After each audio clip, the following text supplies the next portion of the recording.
I was troubled by figuring out when my spiritual journey started. And the one thing came to mind was, well, birth. And I go, well, no, that's not right. I just entered a stream that's been going on forever. And I think of my ancestors, my parents, our lineage, all the great teachers. And it just so happened at church the other day, we sang a song that kind of addressed this. So if my voice holds up. We sing of the prophets, the teachers, the dreamers, designers, creators, and workers and seers, our own lives expanding, our gratitude commanding. Their deeds have made immortal their days and their years. So I've never been alone. I've been surrounded by the prophets, the teachers, the parents, the Sangha. There were some formational events as I was growing up that I think are important. Now, I don't think I realized how important they were at the time. And music is right at the top of that.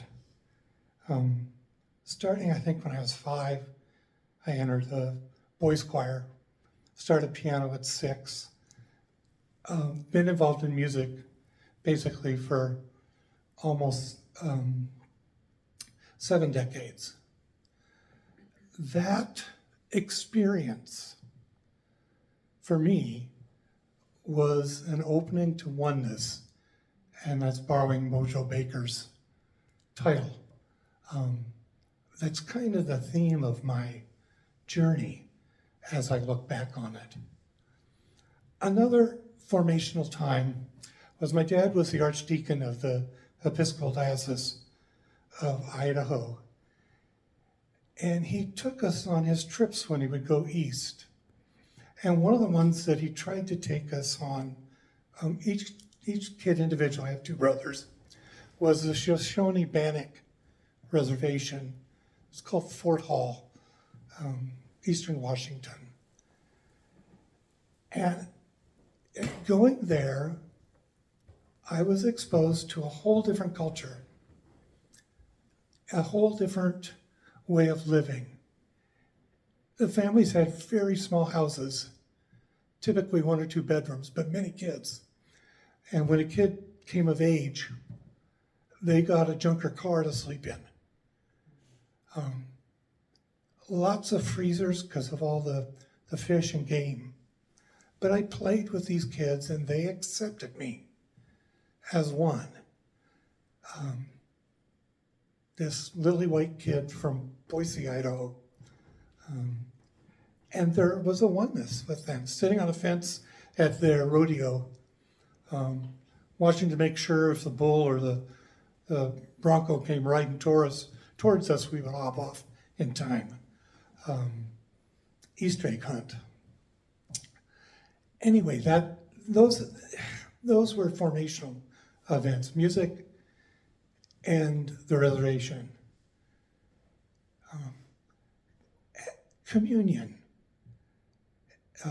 or confirmation and communion. In the Episcopal Church, the bishop, this was Bishop Foote, they have what they call the laying on of hands.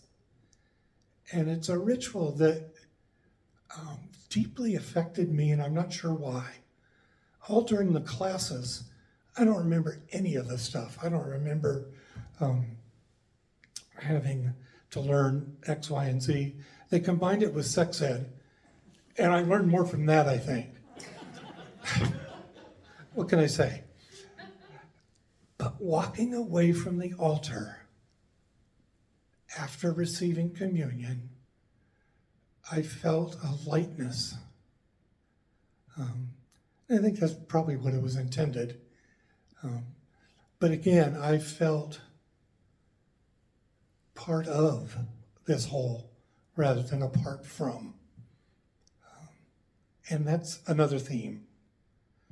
In high school, my focus was music, my girlfriend. Been married to my wife now for 52 years. We played in the band together, orchestra, sang together. But Vietnam was raging. And that was very troubling to me. I was a confirmed pacifist, as my mother was. She graduated from Boston University in 42. And she went to work for John Hancock in Boston in the old tower. Back in the day, you bought war bonds. They wanted 100% participation. My mom refused.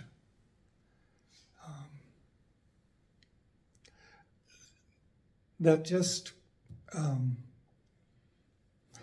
get a little verklempt. When they got married, my mom and dad, they protested at the Rosenberg protests, protesting their death sentence. Anyway, also in high school, I befriended a Vietnam vet. Actually, I was 14 when I first met him. And this was also really important because firsthand knowledge of what he went through.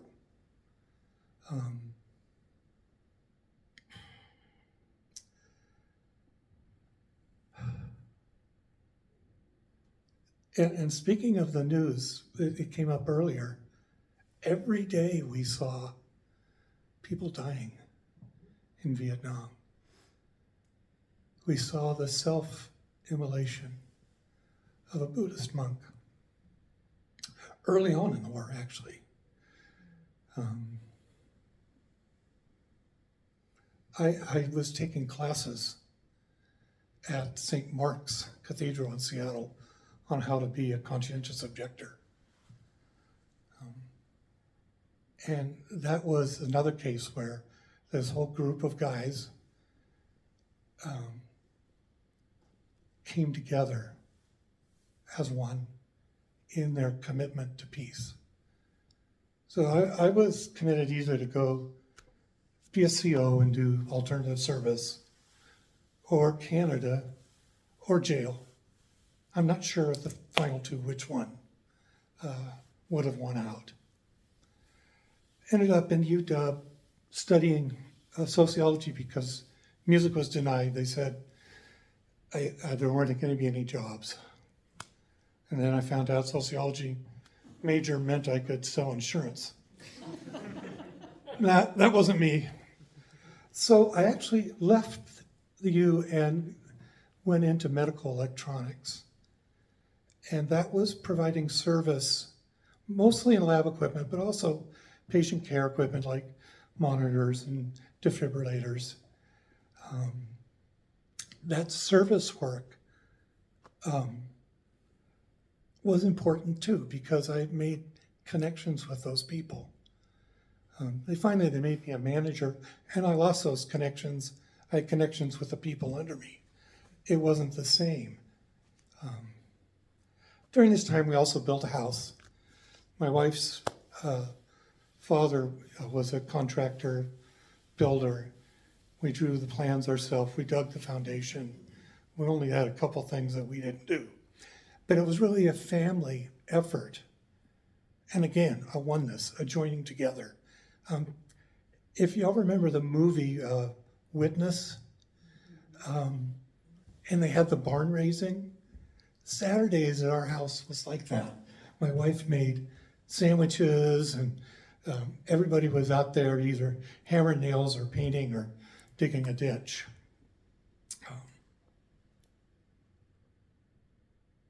Children, Adam and Kate. And then in the late 80s, Ben Linder, who was a friend of mine, I met him at the U. He was an engineering student. He worked in our department, and he was going to go to Nicaragua. And this is when the war was raging.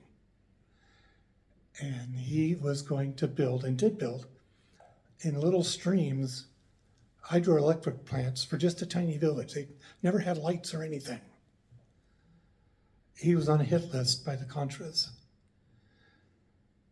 I was on my way to work and listening to NPR, and I heard he'd been assassinated with guns, weapons, and a military that was supported by us. So I sat down on the curb and just cried. This person was doing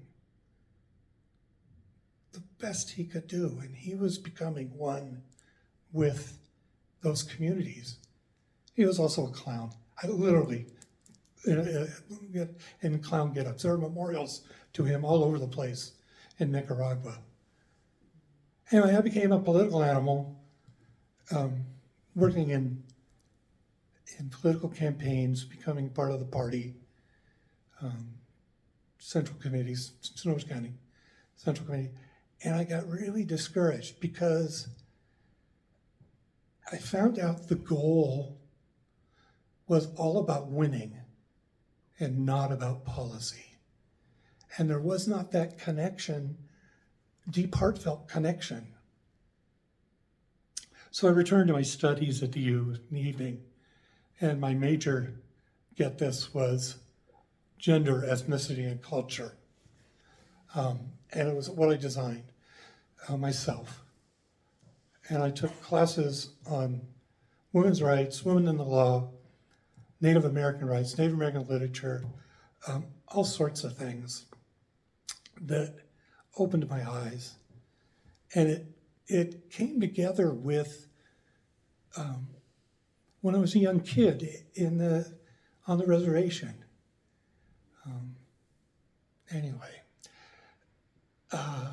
Worked 8 to 4:30, and classes didn't start until 7. So I had time for some homework, time for a beer and a sandwich at the big time, and then some extra time. And at the old Magus bookstore, wonderful bookstore, I found a copy, dog-eared copy, of What the Buddha Taught by Rapala Rahula.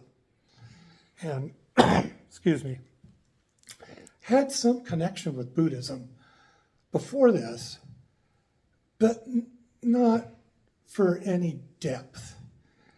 And I ate up this book, and I came away realizing that my suffering I created. So at that time it was an individual thing, purely in the head thing. So I kept on studying Buddhism. I kept on studying nonviolence, reading about MLK and Gandhi and Tolstoy, kind of in that order. Gandhi impressed MLK, and Tolstoy impressed Gandhi. As a matter of fact, Gandhi had a farm, kind of a commune in South Africa, and it was named Tolstoy Farm. I digress. I was looking for a Sangha, and what I found was Sakya Monastery, which is in the Greenwood neighborhood of Seattle. And I took refuge from Lama Rinpoche Jigdal Dagchen Sakya, who basically was the head of the Sakya arm. There's 4 basic arms of Tibetan Buddhism. And this was part of a fairly close-knit group.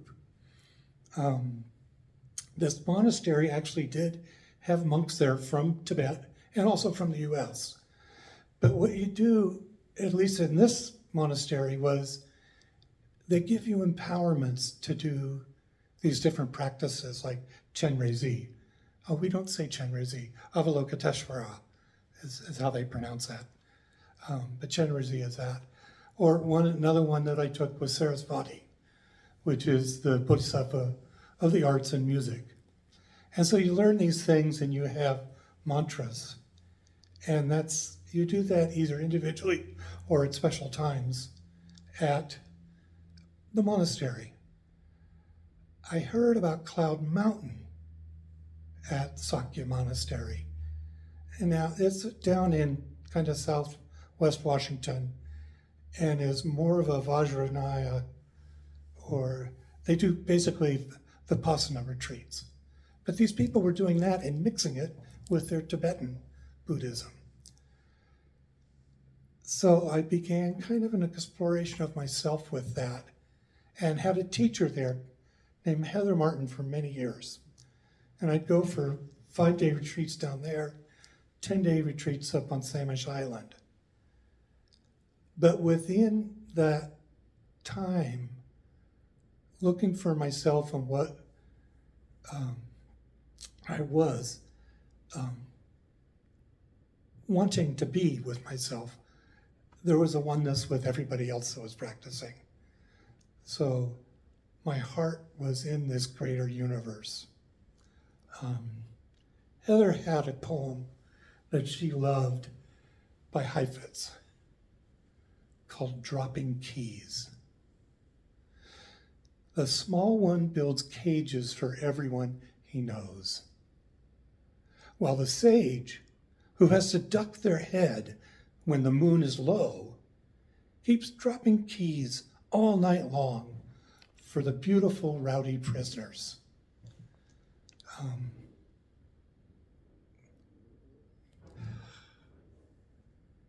It's a choice that you make. And I think that's what Heifetz was saying. So this search for myself and what I believe, there's a Rumi quote.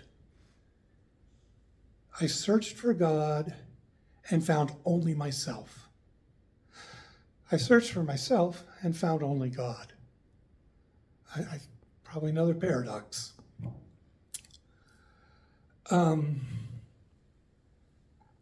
I'm just a tiny speck, group of stardust. There's another movie, Beasts of the Southern Wild. Character, Hush Puppy, is a little young girl, and this takes place in like the bayou around New Orleans, and they live on this swampy land that floods all the time. But she has a little soliloquy. She's like a 6 or 7 year old girl. And she says, when it all goes quiet behind my eyes, I see everything that made me lying around in invisible pieces. When I look too hard, it goes away. And when it all goes quiet, I see they are right here. I see that I'm a little piece in a big, big universe. And that makes things right. When I die, the scientists of the future, they're going to find it all. They're going to know once there was a hush puppy and she lived with her daddy in the bathtub. Yeah, the wisdom. Joined UUC about in 2008 because of the choir. Became members shortly after. Got very involved in things like covenant groups, Wellspring. I facilitated Wellspring, facilitated Beloved Conversation. I'm facilitating a Soul Matters group now. Those groups, small group ministry, for me is the lifeblood of the church.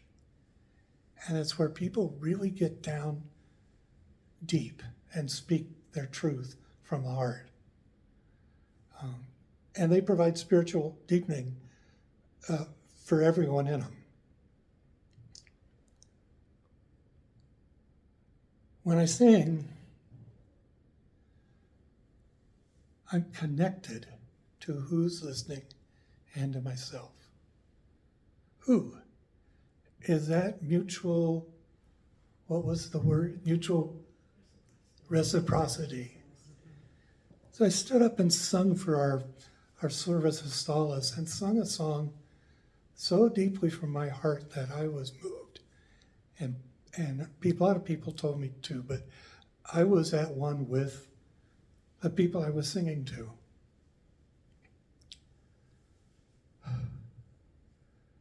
Again, oneness. What a great book.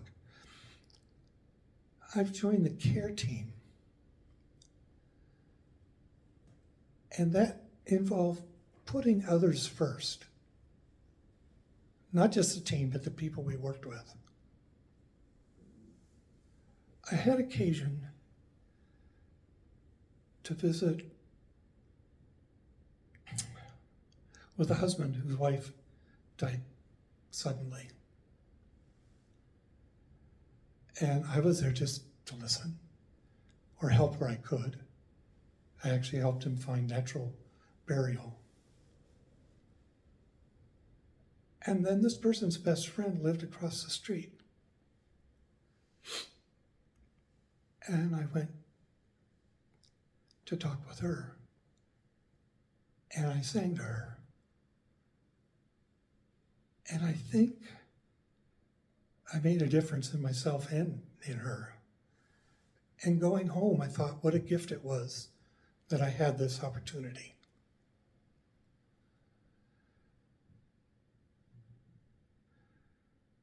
So then I come to Zen. Partially because COVID made it impossible to do retreats. So maybe accidentally, on purpose. And I found a home in Empty Moon, Bright Cloud. I found a teacher. I dipped a toe in the water and found a treasure. It's deep in my heart. And it's made me think about how I want to be in the world. And Rumi says, our greatest strength lies in the gentleness and tenderness of our heart. So our Sangha is that. I can't believe the compassion in our Sangha. It's overflowing. And UU Church recently kind of reorganized what they call Article 2 and came up with a saying that love at the center. That's our Sangha.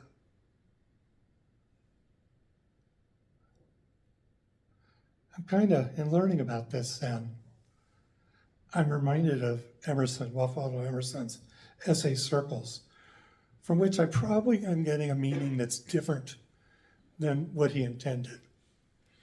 But if I look at circles as horizons, and I know what's in that horizon, or from me to that horizon, and then I keep looking, I look beyond, and I realize there's that much more to learn. More and more is revealed. And the more I practice, the more is revealed. So I see my life as both finite and infinite. The infinite's a little more problematic, but finite in my corporeal self. But there's an infiniteness in my essence. My stardust will endure somehow. So I've come to realize that the most important for me is to get out of my head and rely on my heart first. The rational mind is so often wrong. I mean, that's what science is. You gotta love it, but you can't throw it away. But science is proving themselves wrong. Nuclear, GMO, war. So I've come to trust the sympathetic mind more. And that's leading with the heart. Wendell Berry, favorite author, has a essay on this, highly recommended, called Two Minds. Anyway, this has all led to an intention on how I want to be. I'm not always going to succeed, but my intention is to be kind and to be gentle. I actually came to this on my own, but I Googled it just to see if I was stealing it. And I was. Sharon Salzberg says this, the grandmother of loving kindness. So I'm in good company there. And to end, because I've been going on probably too long, Richard Wagamese is a Ojibwe Native American. And he died actually young, but wrote some really good stuff. And he was a lost person, drug addict, selling drugs. And he got back with his community on the res. And so this is a conversation he wrote between him and old woman. He says, "What's the best way to learn to be spiritual?" Old woman says, "Pack light." "What do you mean?" he says. She says, "Carry only what you need for the journey. Don't tire yourself out with unnecessary stuff." And Richard says, "Like what?" She says, "Like your head, like your talk. Spirituality isn't found in your head, it's found in your heart. It isn't found in big, important sounding words or long speeches. It's found in silence. If you travel with your heart and you're quiet, you'll find the way to spiritual." So, thank you for listening.